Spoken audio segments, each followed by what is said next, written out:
안녕하세요. 차이나 찐 사업의 김원동입니다. 오늘은 중국 네이버 차이나랩의 한우덕 대표님 모셔서요. 중국 관련한 소중한 지식을 같이 공유하는 시간을 갖도록 하겠습니다. 안녕하세요. 한우덕 대표님. 안녕하세요. 예, 차이나랩 대표 한호덕입니다. 한번 간단한 소개 좀 부탁드리겠습니다.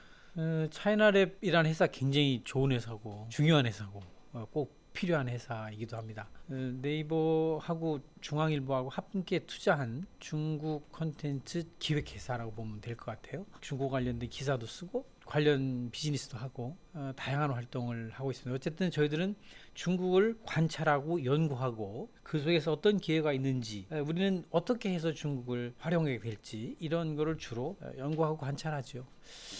저희들이 크게 보면 몇 개 플랫폼이 있는데 가장 중요한 플랫폼은 역시 네이버 주제판. 그 네이버에 들어가 보시면 그 윗단에 그 주제판이 쭉 나와 있는데요. 뭐 뉴스도 있고 뭐 여행도 있고 등등 있는데 중국이라고 하는 주제판이 있어요. 그 중국 주제판을 저희들이 운영을 합니다. 하루에 20-30개 정도의 중국 관련 콘텐츠를 계속 만들고 또 큐레이션하고 이렇게 운영하고 있습니다. 굉장히 좋은 플랫폼이죠. 우리가 지금 한 120만 명 정도의 가입자를 가지고 있는데 그거는 아마 중국을 전문으로 한 우리나라에서 가장 강력한 콘텐츠 플랫폼일 거예요. 아마 전 세계 어디에도 없는 그런 플랫폼일 수도 있어요. 근데 그 한한령, 그러니까 사드 배치 이슈 때문에 이제 발동된, 물론 중국 정부에서는 그 실체를 부정하고 있긴 하지만 한한령 이후나 뭐 미중 무역 전쟁 그다음에 뭐 최근 돌고 있는 역병 때문에 좀 주춤하다는 얘기도 들었는데. 네, 그러니까 저의 고민이기도 해요. 그러니까 사실 저희들이 설립된 지가 한 4년 됐어요. 그래서 4년 그때 설립될 때만 하더라도 이게 한국과 중국의 비즈니스가 굉장히 왕성했고 또 중국에 대한 우리의 인식도 그다지 나쁘지 않았단 말이죠. 그런데 사드를 지내오면서 급격하게 중국에 대한 인식이 안 좋아졌고 또 많은 사람들이 그러잖아요. 사드 때문에 중국의 민낯을 확인했다 이렇게 얘기를 하잖아요. 그러다 보니까 중국에 대한 부정적인 인식이 확산되고 게다가 이제 우리나라와 중국 간의 비즈니스가 위축되니까 사람들이 중국에 대한 관심도 많이 떨어지고 그러다 보니까 네이버 중국 주제판도 운영하기가 사실은 긍정적인 환경은 아닌 거죠. 그래서 사실은 가입자 수가 좀 떨어졌어요. 저희도 고민이 많습니다. 예. 소장님 개인적으로는 제가 알기로는 중국 현지에서 특파원 생활도 되게 오랫동안 하신 걸로 알고 있는데 생각은 어떠세요? 정말 민낯이 드러났다고들 사람들이 얘기는 하지 않습니까? 대국의 민낯이. 근데 아직 덜 드러났다. 드러나려면 아직도 한참 멀었다. 아니면 이제 뭐 이 정도면 우리가 충분히 볼 건 봤다. 어떻게 보세요? 근데 중국은 기본적으로 우리가 이제 1992년에 한국과 중국이 수교를 했는데 그렇죠. 사실은 예. 어떻게 생각하면 우리가 중국에 대해서 가장 비즈니스 기회도 많고 또 우리가 중국에 대해서 뭔가 큰 소리도 질 수 있고 했던 것이 1992년이었던 것 같아요. 그 이후로 줄곧 사실은 우리나라와 중국의 위상이 상대적으로 바뀐 감이 있는 거죠. 근데 기본적으로 중국이란 나라가 급격하게 성장을 하면서 또 중국이 또 뭐 경제적으로나 정치적으로 영향력이 커지게 되면서 중국은 중국이 가지고 있는 위상에 맞는 그런 목소리를 내고 있는 거죠. 또 중국이라고 하는 사람이 특히 시진핑 체제 들어선 이후로 그걸 좀 더 과도하게 표출하는 측면이 있단 말이죠. 그러다 보니까 우리나라 사람들은 옛날에 우리가 알던 중국이 아니다. 저거 정말 우리에게 위해를 가해올 수 있는 위협적인 존재가 될 수 있다라고 굉장히 놀란 것이죠. 그게 이제 사드 때 그게 이제 극명하게 나타났는데 사실은 중국이라고 하는 나라가 저런 모습이 있구나. 이전에 보지 못했던. 사드라는 걸 통해서 중국이라는 것을 좀 더 깊게 입체적으로 볼 수 있게 된 거죠. 오히려 사드라고 하는 것은 우리가 한국과 중국 간의 관계에 있어서 한 번은 거쳐갈 거였어요. 근데 그게 지금 그 과정이 좀 어느 정도 마무리될 것 같은 분위기가 올 초에 형성이 됐었는데 이제 그랬었죠. 역병이 예. 퍼지는 바람에 지금 이제 또 다시 힘들어지고 있는 것 같은데 그럴수록 난 이런 주장을 하는 거예요. 우리가 중국이 민낯을 봤단 말이지. 저거 정말 뭐 욕을 하자면 저 나쁜 놈들 막 이렇게 저거 정말 뭐뭐한 놈들이야 하고 돌아서기도 하고 비난하기도 한단 말이죠. 그런데 사실은 중국이라고 하는 나라는 우리가 그냥 비난하고 돌아설 상대가 아니잖아요. 그렇다고 우리가 뭐 중국이 싫다고 해서 우리가 이사 갈 수도 없는 노릇이고 그렇죠. 또 어쨌든 중국이란 나라는 전 세계에서 글로벌 넘버 2의 경제력을 가지고 있는 나라고 어쨌든 지금 사드 때문에 뭐 충격이 있습니다만 그래도 매년 6, 7%의 성장을 유지하고 있단 말이죠. 세계에서 그렇게 성장하고 있는 그렇게 큰 시장을 우리는 찾을 수가 없는 거예요. 어떻게 생각하면. 그렇기 때문에 우리가 중국이 싫다고 중국이 정말 뭐 우리 민낯을 드러냈다고 해서 돌아설 게 아니라 그럴수록 오히려 더 중국을 더 연구해야 된다는 것이죠. 더 달래들여서 더 공부하고 그리고 저들이 가는 모습을 우리가 분명히 확인하고 자 그럼 우리는 어떤 대응 태세를 가질 것이냐 그리고 그 속에서 어떤 기회를 찾을 것이냐 그거를 좀 더 가열차게 연구를 해야 돼요. 그게 우리의 할 일이고 그게 저희 차이나라의 존재 이유이기도 하고. 그래서 뭐 어떤 중국 학자가 그런 얘기를 했다고 해요. 뭐 너희들 한국 사람들 흔히 단기라고 하면서 한 4천 몇 년 이렇게 얘기하면서 반만년 역사라고 하는데 그래 좋다. 반만년 역사 동안 한국이 중국을 경제적으로 앞선 딱 시기는 최근에 한 1980년부터 좋았죠. 뭐 2010년까지 딱 30년 그 정도 아니냐. 근데 뭐 30년 빼고는 다 예전 상태로 돌아간 건데 뭐 그런 거에 대해서 뭐 그렇게 뭐 실망하거나 아니면 여전히 그 30년의 영광을 잊지 못해서 그렇게 방황하느냐 뭐 이런 식으로 어떤 학자가 했다는 얘기도 제가 좀 기억이 나는데요. 근데 이제 그 참 어려운 얘기예요. 시진핑 주석이 트럼프 대통령을 만났다는 거 아니에요. 만나서 한국은 전통적으로 우리의 뭐 속국이었다. 뭐 이렇게 얘기를 했다라는 거 아니에요. 그렇다고 하죠. 근데 그게 뭐 나중에 뭐 부인도 하고 했지만 어떻게 생각해 보면 내가 관찰한 중국인들의 마음 깊숙한 곳에 남아 있는 심리인 거예요. 우리나라를 보는 그 사람들 심리인 것 같아요. 자, 그게 근데 왜 그런 일이 벌어졌느냐? 그 시진핑 주석이 2012년에 그죠? 2012년에 이제 주석이 되고 뭐 2017년에 제2기가 시작되지만 시진핑 체제가 들어서면서 시진핑이 내건 슬로건이 중국몽이에요. 중국몽. 그러니까 중국몽이 무슨 얘기냐 하면 심플해요.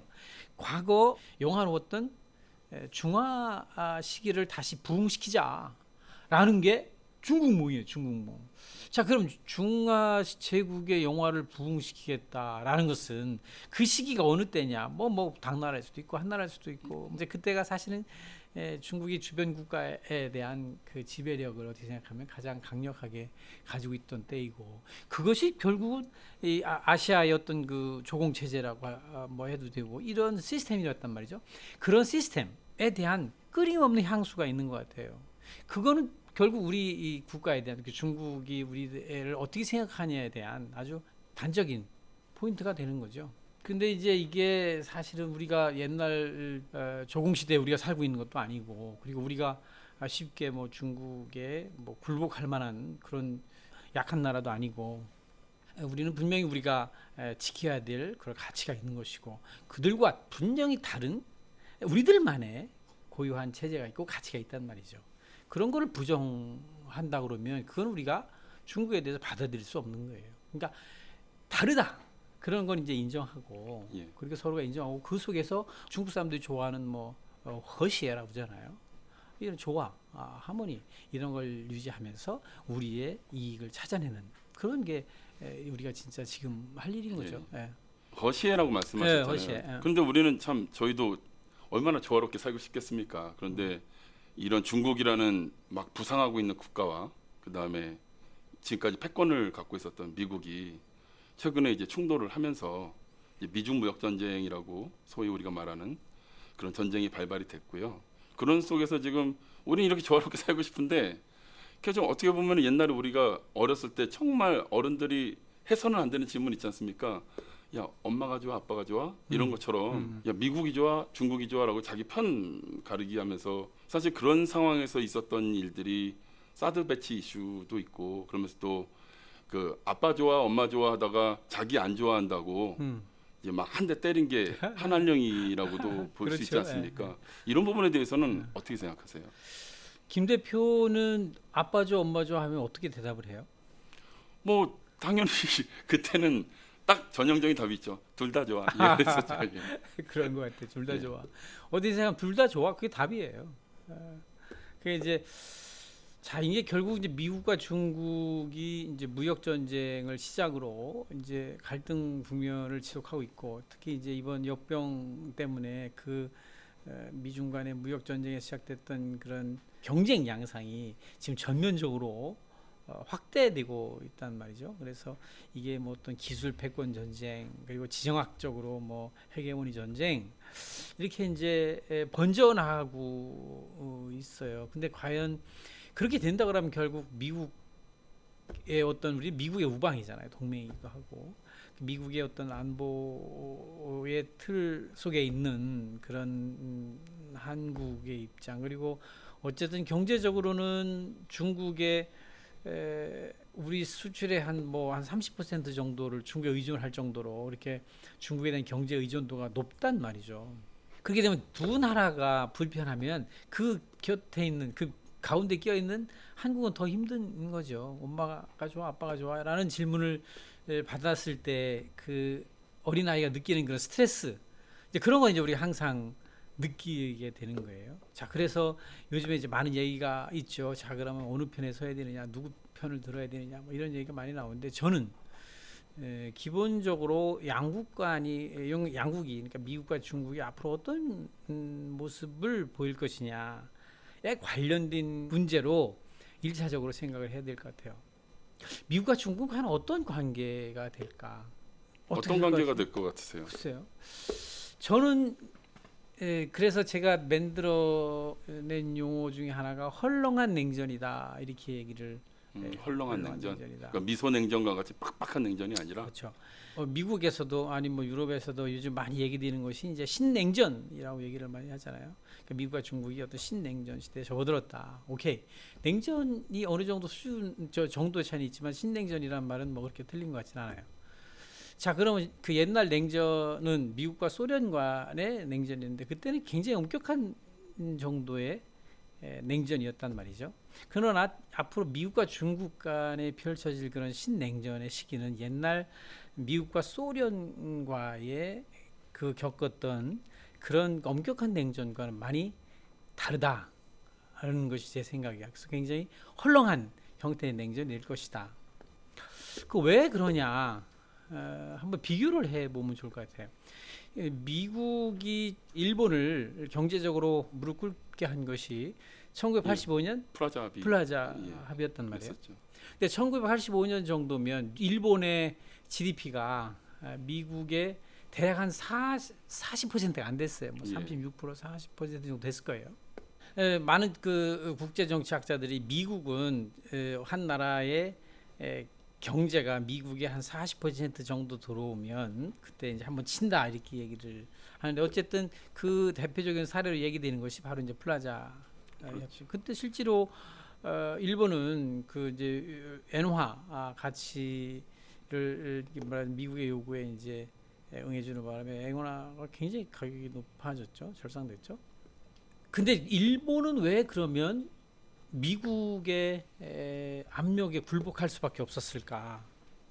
그 뭐 군사적인 의존도 때문에 그렇다고. 예, 그럴 것 하잖아요. 같아요. 이제 일본이 경제적으로 물론 이제 미국 시장도 뭐 미국에서 뭐 소니가 뭐 미국의 뭐 유니버설이 뭐죠 사고 막 그랬잖아요. 뭐그 정도 약간 들어갔지만 기본적으로 일본은 방위를 미국에 의존하고 있었던 거죠. 미국의 방위 체제에 일본이 들어 있었던 거예요. 그러니까 방위 시스템 자체가 일본에 들어가 있었기 때문에 기본적으로 미국에 대들 수가 없었던 거죠. 그렇다면 지금은 한번 보자. 미국과 중국 간의 방위, 경제력, 국방 이런 시스템이 어떻게 다를까? 그러니까 미국과 중국은 기본적으로 국방 시스템이 달라요. 쓰는 무기도 다르고 그렇기 때문에 중국은 미국에 대해서 방위적으로는 아무런 뭐 말하자면 꿀릴 게 없다는 거죠. 예. 오히려 뭐 최근 중국이 계속 심하게 방위력을 키우게 되면서 저 남중국해라든가 이런 데서 굉장히 분비를 강화시켰단 말이죠. 그래서 일본처럼 그렇게 미국이 경제적으로 압박을 당한다고 해가지고 일본처럼 쉽게 당하지 않을 거라는 게 제 생각이고. 자, 그러면 소련하고도 한번 생각해 볼 것 같아요. 자, 근데 소련은 미국하고 소련과의 냉전 시기에 소련과 미국의 어떤 경제적인 관계는 거의 없었어요. 거의 뭐 교류도 없었고 떨어졌단 그냥, 말이죠. 예. 근데 지금 미국하고 중국과의 경제 관계는 우리가 이제 커플링이라고 얘기를 하는데 2001년에 중국이 WTO에 가입한 이후에 중국이 서방 경제 시스템에 들어왔단 말이죠.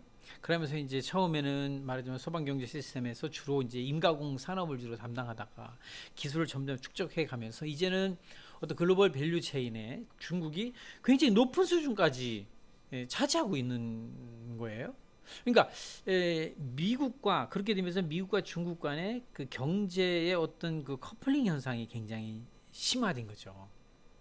그러니까 중국을 글로벌 밸류 체인에서 몰아내기가 쉽지 않을 거란 얘기예요. 만약에 그렇게 된다 그러면 미국도 상당한 경제적 손상을 감내해야 된다는 것이죠. 실제로 많이 나타나고 있잖아요. 예를 들어서 뭐 화웨이만 하더라도 아니면 무슨 뭐 신발만 하더라도 만약에 중국에서 생산하지 않으면 그리고 화웨이가 말하자면 미국에 대한 어떤 그 통신 설비를 끊게 된다 그러면 미국의 통신 장비 시장에서 충격은 굉장히 클 거란 말이죠. 그렇죠. 뭐 그런 것도 있고 또 운동화만 지금 뭐 월마트에 나가 있는 운동화는 대부분 뭐 나이키 운동화 전부 다 일본에서 중국에서 메이드 인 차이나죠. 생산된단 말이죠. 근데 그런 게 끊어진다 그러면 과연 미국 소비 시장에 미친 영향이 클 거란 말이죠. 그러니까 미국과 중국 간의 경제 이 디커플링 현상으로 인해서 미국이 옛날 소련 다루듯이 그렇게 쉽게 중국을 경제적으로 억압하기가 쉽지 않을 것이다. 라는 거죠. 그래서 그럼 어떤 형태의 미국과 중국 간에 그럼 뭐 냉전이 된다 그러면 어떤 형태로 냉전이 벌어지겠느냐? 를 볼 때 나는 역시 좀 헐렁한 냉전이 그렇다고 미국과 중국이 옛날처럼 뭐 커플링을 하네 어떻게 뭐 글로벌 밸류체인에서 너는 뭐 맞고 나는 이거 할게 뭐 이런 식의 협력은 기대할 수 없을 것 같아요. 트럼프죠. 미국의 트럼프 대통령이 이 다음 재선에서 이번 재선에서 떨어지고 민주당의 바이든이 대통령이 된다 하더라도 예. 미국과 중국은 옛날처럼 될 수 없을 거라는 게 제 생각이에요. 자 그러면 미국과 중국이 어느 정도의 냉전 상태로 유지될 것은 뭐 분명한 사실이지만 그렇다고 해서 옛날과 같은 그런 엄격한 형태가 아닌 다소 헐렁한 형태의 냉전이 벌어질 것이다라는 것이죠. 그건 지금 이제 굉장히 중요한 키워드 몇 가지 말씀하셨는데 이제 헐렁한 냉전 그리고 뭐 디커플링 이제 자연스럽게 이제 그러면 경제적인 부분까지 넘어가게 될 것 같습니다. 그래서 지금은 여기까지만 하고요. 다음 편에 그 디커플링 문제와 또 헐렁한 냉전의 좀 더 자세한 얘기에 대해서 더 이야기를 나눠보도록 하겠습니다. 감사합니다. 아이 고맙습니다.